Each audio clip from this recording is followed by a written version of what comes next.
Terima kasih Pak Ari, sangat jelas, sangat menginspirasi kita semua.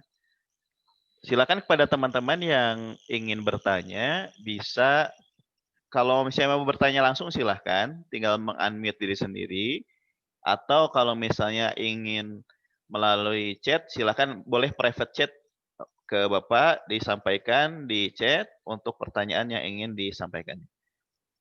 Bapak tanya dulu, ada yang ingin menyampaikan pertanyaan secara langsung? Silakan raise hand aja kalau ada yang mau. Oke, kalau belum, ini saya ada pertanyaan di chat, private chat, Pak Ari. Oh, silakan. Mangga. Lebih ke minta klarifikasi nih katanya nih. Wah, Pak Hakim, siap, saya akan katanya. melakukan press conference. Katanya Pak Hakim, aku kira bapaknya nyuruh milih lantai lebih atas biar remaja yang punya keinginan bunuh diri itu punya waktu lebih lama buat mikir. Karena naik ke lantai atas yang lebih jauh, jadi bisa aja nggak jadi katanya. Iya. Tapi kok aku nangkapnya kayak ditantang buat lebih serius kalau melakukan sesuatu ya Pak, nggak setengah-setengah katanya. Nah ini mohon klarifikasi katanya Aduh. Pak Ari nih. Ya. Serius amat pertama ya.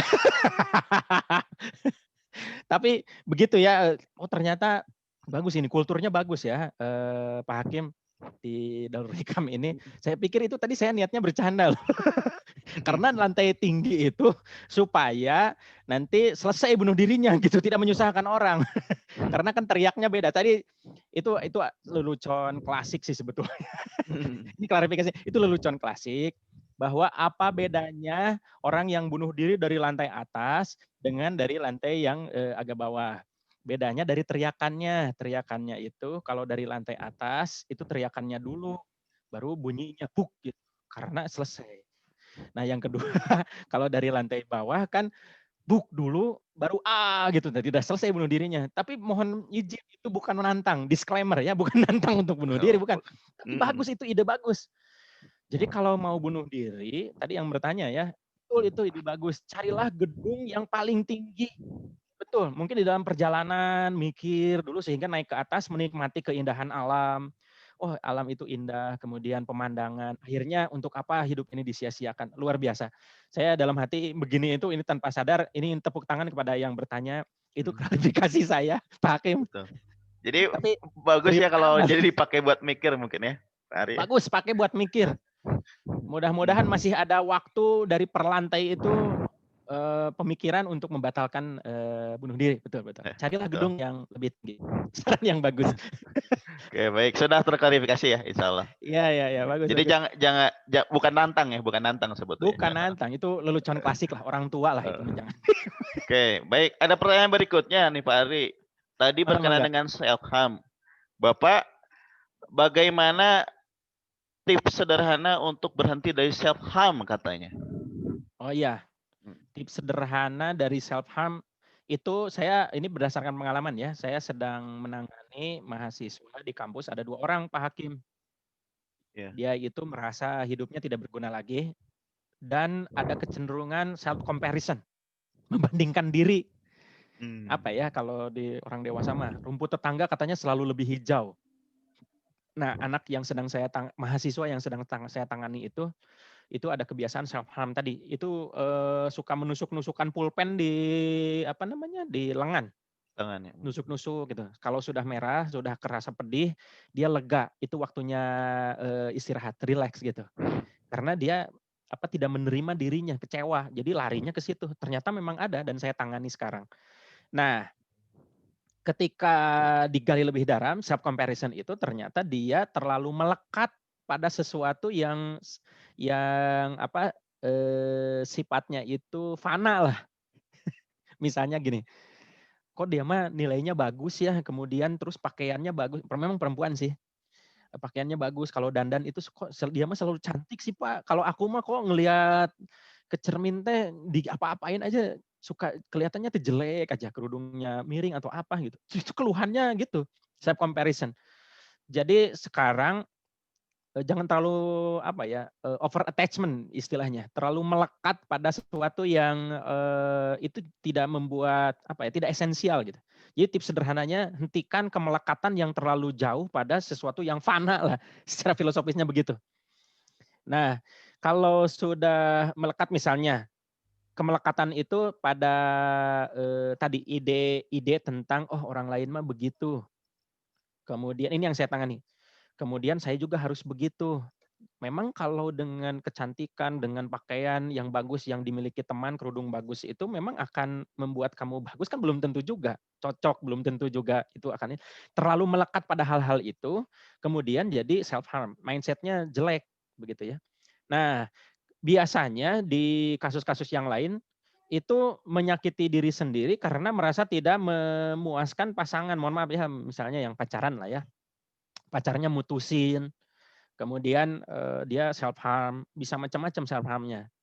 Jadi misalnya makan berlebihan, kemudian wah habis-habisan lah itu makan menjadi obes atau apa, makan pedas, apa dan segala macam. Mahasiswa saya mohon maaf saya sampaikan, ada juga yang dia self harm-nya makan seblak dan saya sendiri punya, menjadi saksi hidup langsung, mengantar yang bersangkutan ke ini, ke Rumah Sakit Hasan Sadikin.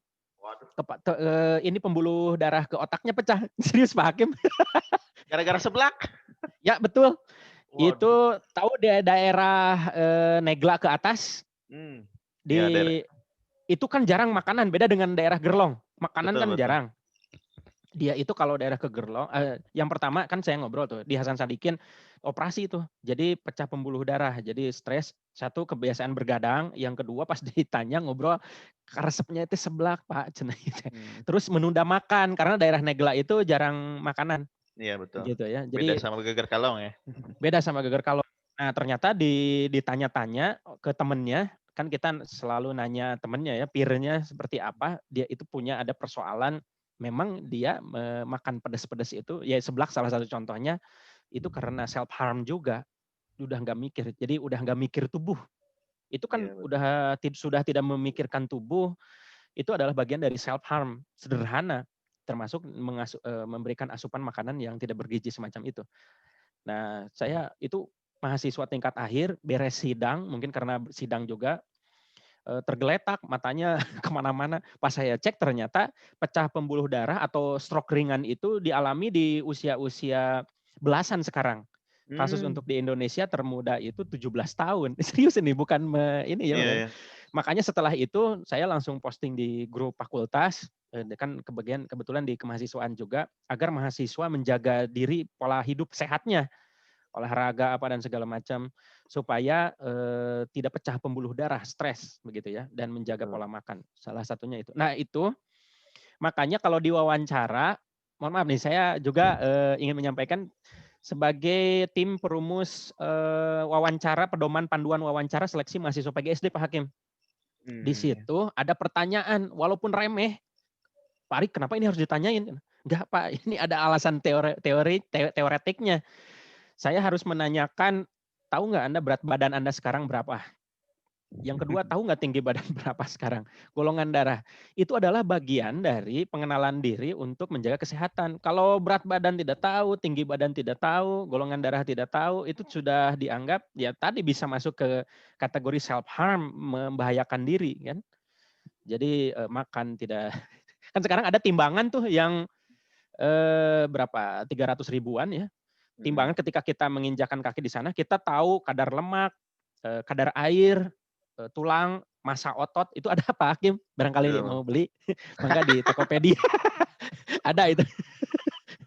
Ya. Nah, jadi gitu, berdasarkan yang saya tangani, tips singkatnya adalah hindari kemelekatan yang berlebihan. Hindari kemelekatan yang berlebihan. Kalau sudah kemelekatan berlebihan pada barang, pada orang, pada sesuatu yang ingin kita tiru, ingin kita miliki, itu kalau kecewanya berlebih, kadang kecewa ke diri, lalu mulai itu self harm. Yang sedang saya tangani itu yang nusuk-nusuk. Ya betul. Lagi diserang tuh pikirannya saya sekarang. Baik, baik. Ini Gitu. masih berderet nih pertanyaan berikutnya nih Oh dari mohon maaf, silakan private chat. boleh di. Oke. Ini sederhana sih pertanyaannya, katanya, Pak izin bertanya, bagaimana cara membangun kebiasaan? Mungkin maksudnya kebiasaan positif mungkin ya. Ya. Pak izin bertanya bagaimana cara membangun kebiasaan katanya, Pak. Ya. Sebetulnya kan kita sudah punya falsafah lama ya. Falsafah lama yang sering disampaikan dipaksa. Dipaksa Yang pertama terbiasa. adalah dipaksa, iya, bisa karena biasa, dipaksa untuk bisa, dibiasakan, ya itu dipaksa dulu. Nah, yang kedua perlu ada lingkungan yang memonitor. Hmm. Dulu saya sempat pas waktu S1 juga punya, wah ini saya mau paksa nih, sudah punya jadwal, punya ini, ditempel, tinggal di checklist.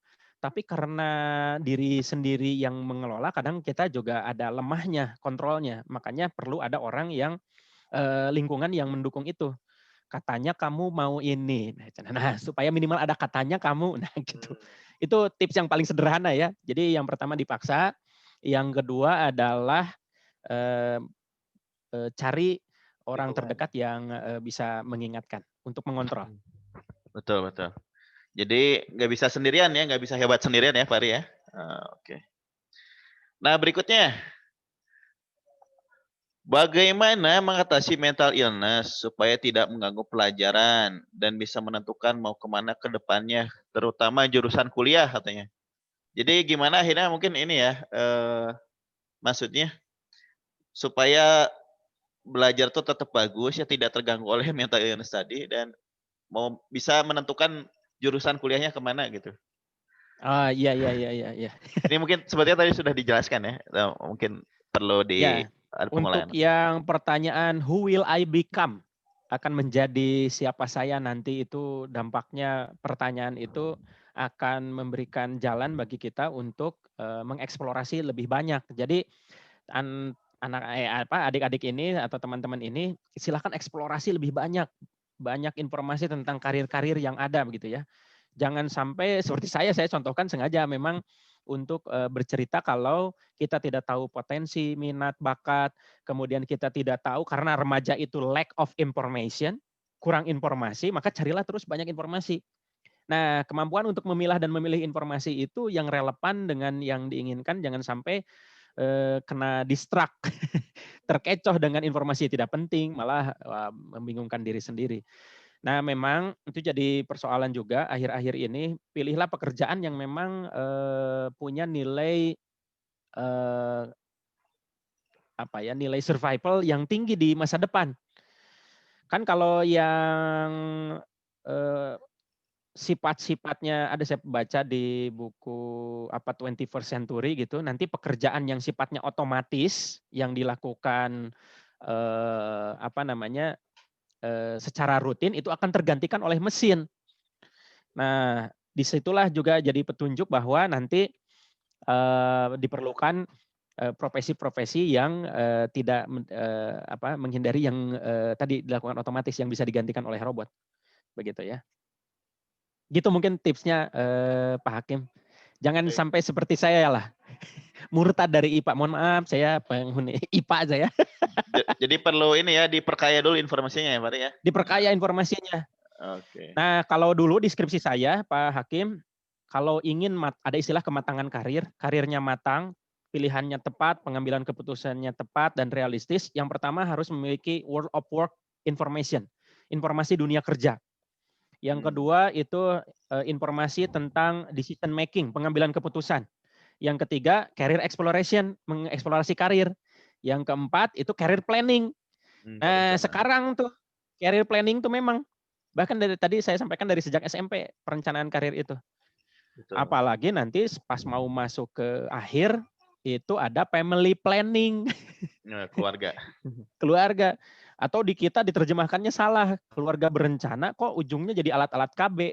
Sehingga ibu-ibu obrolannya, ibu pakai apa? Pakai spiral, pakai mohon maaf ini anak SMA ya belum. Padahal Mhm. family planning itu mulainya dari sekarang nih, siswa Iya. remaja atas gitu.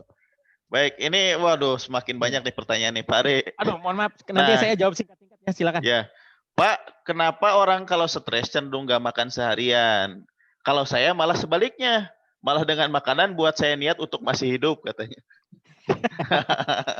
Unik-unik ya. Ya, jadi stresnya ini mah lebih lari ke makan katanya. Iya betul. Makan itu bukan karena kebutuhannya, tetapi yang saya baca, makan untuk istilahnya pengalihan ya, distraksi untuk dari stres ke makan, itu bukan pada makannya, bukan. Bukan karena kebutuhan makannya, tapi ada gerakan dari tangan ke mulut dalam posisi melamun, aslinya. Jadi gerakan ini aja, gerakan ngemil, gerakan makan gitu. Bukan pada kebutuhan makannya, bukan. Jadi, pertama yang perlu dikonstruksi adalah pikirannya tentu saja. Makannya tidak masalah, tentu saja, silakan begitu ya. Tapi, pada gerakan itu, gerakan gerakan melamunnya itu, maka pikirannya harus dikonstruksi, di-framing lah ya. Oleh karena itu, ya wajarlah. Tapi hentikan gerakannya misalnya badminton, badminton gitu, pegang sesuatu lah Hmm. gitu ya. Tapi Jadi itu, memang. makannya harus dalam kondisi sadar ya Pak Ari ya berarti? Betul, makannya dalam kondisi sadar. Itu Hmm. kondisinya, melamun yang, ya berlebihan lah begitu ya, Oh, oke. gitu. Nah berikutnya nih Pak Ari katanya. Jadi saya beberapa kali suka ada masa sedih, terus marah sama masa lalu, kesel. Mmm. Nah terus besoknya ternyata haid. Giliran cerita ke orang tua, justru mereka capek dengerin. Kemudian Oh mereka iya, menyimpulkan aku gini karena hormon aja. Kadang iya. setuju, tapi sama pemikiran saya jadi merasa disepelekan. Nah, Mmm. boleh gak Pak sedikit bahas hormon mempengaruhi emosi dan gimana kalau kita lagi di masa seperti ini biar gak rugiin orang lain katanya, sama Ya, diri betul sendiri. betul betul. Nah, memang, bagi kami ya, saya, Pak Hakim, yang berlatar belakang psikologi pendidikan, bimbingan konseling, tidak ada masalah yang terlalu berat, tapi tidak juga ada masalah yang terlalu ringan. Mungkin menurut orang lain, "Ah, kamu mah cuma gitu doang." Tapi enggak ya, memang, kadang-kadang orang menghadapi masalah yang menurut satu orang, menurut orang A itu, ringan, tapi menurut orang yang B yang sedang merasakan itu berat. Nah, jadi, tentu respon-respon kita tidak boleh tadi ya, terdengar menyepelekan. Nah wajar, jadi oleh karena itu barangkali orang tua tidak dibekali pemahaman tentang itu, bahwa orang tua juga kadang-kadang mungkin berdasarkan pengalaman yang segitu mah mungkin gampang. Nah oleh karena itu, mungkin yang bertanya ini satu harus memahami orang tua tidak memiliki kompetensi seperti itulah begitu ya, bahwa tidak ada masalah yang terlalu ringan dan tidak ada masalah yang terlalu berat. Masalah itu tergantung konteks dan siapa yang menerima masalah itu. Nah, kemudian memang secara hormonal ini sangat tinggi-tingginya tadi kan ya, ada physiological physiological development yang sangat tinggi tadi, hormonal. Yang tadi yang saya sampaikan secara politis mengatakan bahwa instrumen-instrumen tubuh sekarang lagi pada tumbuh ya. Kalau pubers itu dalam bahasa Belanda itu, mohon maaf, misalnya pubers itu adalah bulu kemaluan. Nah, itu diiringi dengan hormon yang lain gitu ya, salah satu instrumennya ya, atau perempuan itu agak ada tonjolan yang lain misalnya. Gimana cara menyampaikan? Memang itu hormonnya lagi cepat-cepatnya, makanya intensitas emosionalnya kadang-kadang, tinggi, kadang-kadang males, mager, ya istilah mager kan istilah remaja ya. Itu memang wajar.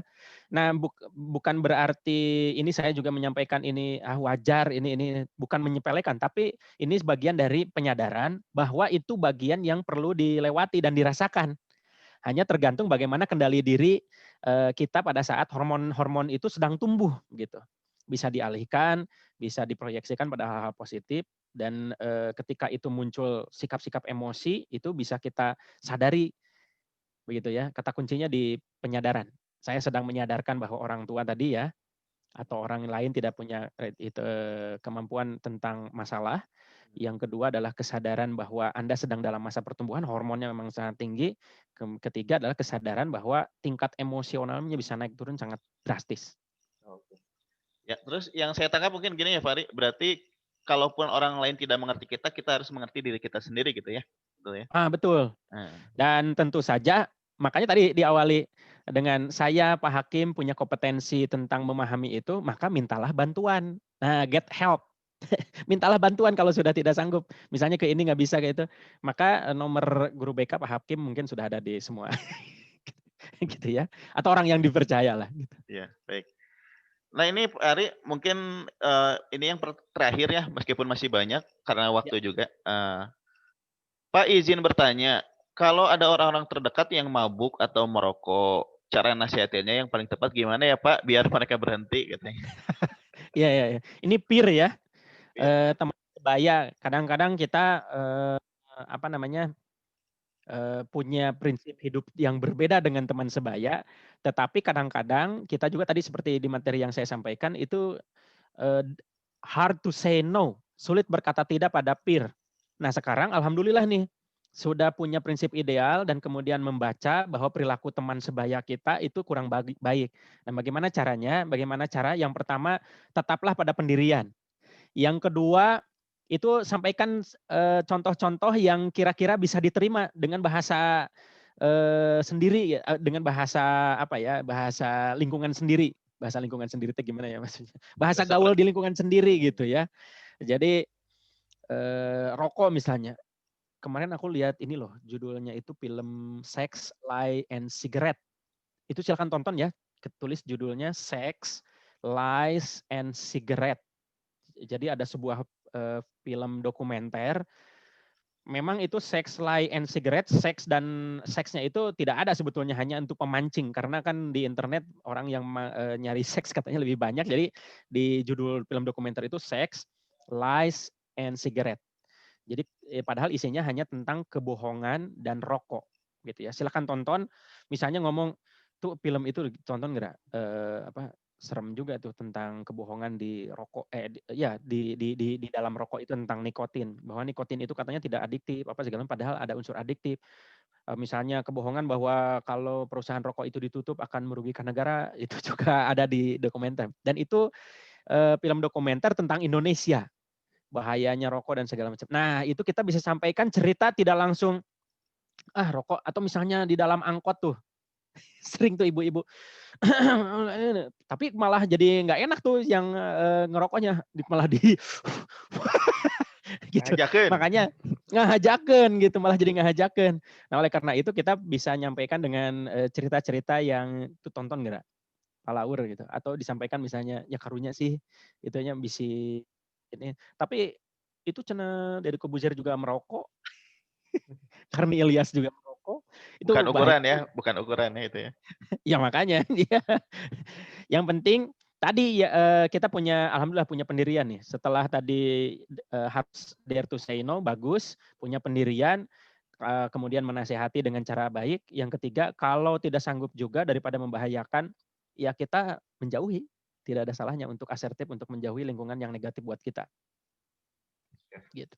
Baik, terima kasih Pak Ari. Ini mohon maaf kepada teman-teman semua kelas 11 yang pertanyaannya belum terjawab. Mudah-mudahan ada kesempatan lain atau kita ada kesempatan untuk bisa mencari tahu ya secara mandiri Ya, mengenai betul, hal-hal betul. yang belum terjawab. Baik Pak Ari, alhamdulillah ini banyak sekali ilmu yang kita dapatkan di pagi hari ini dari Pak Ari. Alhamdulillah. Ini terima kasih banyak telah meluangkan waktu. Ini bentar lagi mau masuk ngajar kuliah ya. Iya, betul. Baik. Nggak tahu nih apakah offline atau online juga nih. Oke.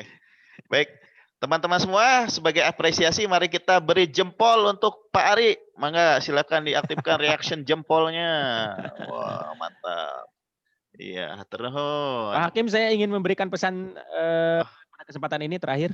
Boleh, mangga closing statement dari Pak Ari untuk teman-teman kelas 11.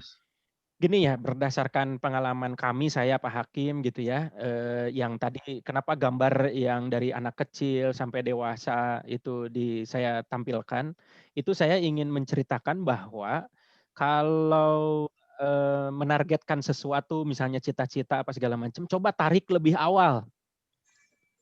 Gimana ya caranya? Tarik lebih awal tuh misalnya kalau tugas misalnya, oh ya, guru misalnya memberikan tugas minggu depan dikumpulkan, jangan sampai nanti dikerjakannya pas mepet gitu.